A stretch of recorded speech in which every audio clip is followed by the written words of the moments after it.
Hey, we got to talk about the ATF again because it seems like time and time again the ATF is trying to work on their own set of rules instead of what's been established by law. And what I mean is, you all remember the bump stock ruling, which has now been deemed unconstitutional. And after it was deemed unconstitutional, they came out with a pistol brace ruling, which is being challenged by 25 different states, and I imagine will also be deemed unconstitutional. The ATF keeps going about things in a way that they think is the best. And one of the other things that they've done quietly in the background is despite federal law saying that there can be no gun registry, the ATF has in fact created a gun registry. Now, some of you don't know this, but when you purchase a firearm from a licensed manufacturer, importer, or dealer, commonly known as an FFL, their records, if they were to close, it used to be that any record up to 20 years they had to maintain. And then if they closed, they had to submit those records to the ATF. Well, quietly that became, hey, you know what? There's no 20-year record anymore. Now it's just indefinitely. And when you close or if you go out of business, then you have to turn over all your records to the ATF. Now, some people would say, well, what's the problem with that? Well, if those records were kept in a box in a basement somewhere, no pun intended, if they were kept in a storage facility and they weren't really used, I don't know why you would even keep them to not use them, then I guess there would be no problem. But what they've quietly done is they have digitized these records. They are now in a format that they can very quickly search that database. Now, I have not seen the database, but working for the government over the years, I would know that they would want to get the most use out of that database as they could. So things like searching by name of the buyer would be an easy thing to do. Searching by the type of gun, the frequency of the buyers buying guns. There's all kinds of information that could be there.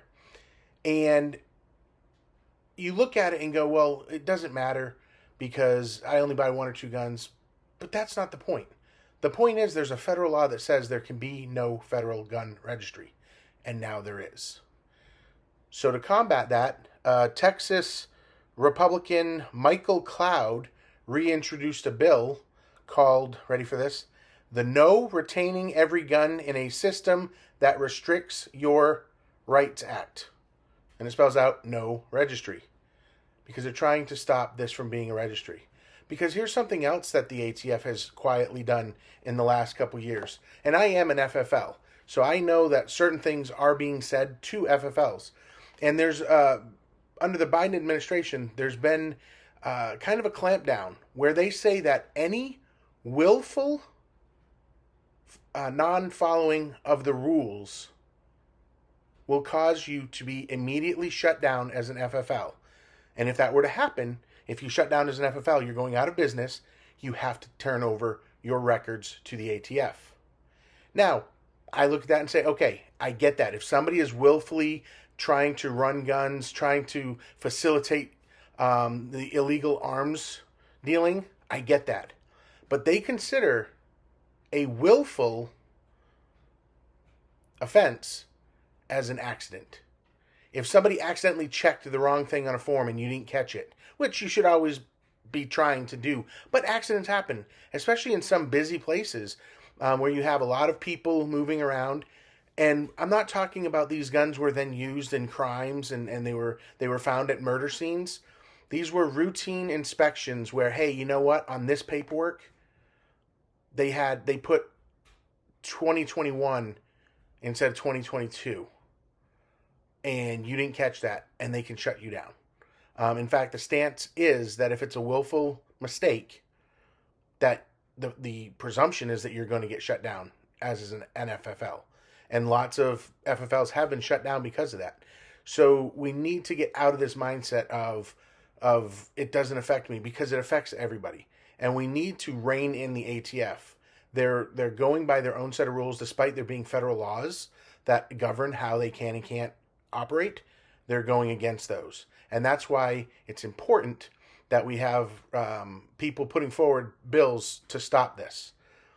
But just like in any government thing, I know that there are copies of this. We need to make sure that not only are all the copies destroyed of this federal registry, but that it never happens again. And one of the ways we can do that is to simply come up with a law or legislation that says that if an FFL goes out of business, their records are destroyed. And then we don't have to worry about them getting into the hands of the federal government. And the way that you and I can get out there and make sure that the ATF gets rid of this registry is by educating people. Because let's face it, if you're watching this, you're probably into guns. And there's a lot of people that aren't into guns at all. They don't care about guns. They don't know about guns. They don't know about the issues. And they don't know that these issues that affect guns today could affect them tomorrow.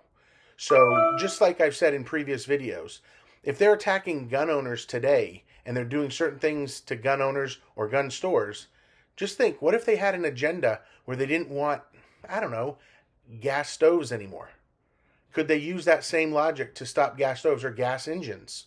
Could they then use some of these same tactics that they're using about gun owners to go after people who have gas stoves or gas vehicles? It's coming. So we need to put an end to it. And the best way to do that is to educate the people around you and to write to your Congress people and tell them that you support a reining in of the ATF and tell them that you support the Second Amendment. Because without your voice, you're going to keep getting what we keep getting. And someone once said that the people will get the representation that they deserve. And if you sit back and do nothing, you're going to keep getting what we've been getting. It's time for us to stand up and start voicing our opinions, letting our legislators know where we stand on issues and that we are going to vote. And if they don't stand up for our issues, then we will vote people in that will. But we have to do the work. It can't just be writing a letter and talking about it. It has to be showing up to the polls and voting to get rid of these people who are supporting the degradation of our rights. So, this has been Online Gun Safety Class. I hope you've enjoyed this video. Please subscribe so you can enjoy more videos. If you